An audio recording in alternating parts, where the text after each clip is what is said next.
लगातार मोटरसाइकिल चोरी की घटनाएं घटित हो रही थी, जिस संदर्भ में पुलिस अधीक्षक महोदय के द्वारा मोटरसाइकिल चोरी गिरोह का पर्दाफाश एवं गिरफ्तारी के लिए एक एसआईटी का गठन किया गया था।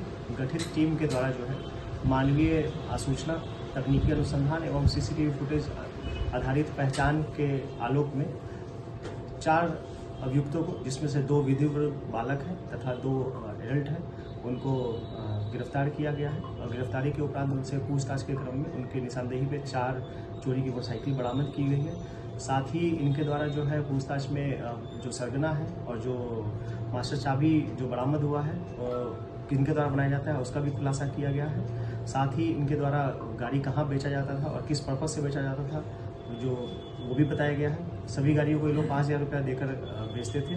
सभी गाड़ी का एक ही रेट था, जो भी गाड़ी हो उसको 5,000 रुपये में लोग बेचने का काम करते थे। साथ ही इसमें जो गिरफ्तार अभियुक्त है, जो एडल्ट है, उनका नाम है राजकुमार, जो कि कुतुबपुर बिदुपुर के हैं, राहुल कुमार जो कि कुतुबपुर बिदुपुर के हैं। राहुल कुमार के ऊपर पूर्व से भी आपराधिक इतिहास रहा है और पूर्व से भी चोरी के मामले में जेल जा चुके हैं। तो इस प्रकार जो बचे हैं उनके विरुद्ध कार्रवाई के लिए छापेमारी की जा रही है।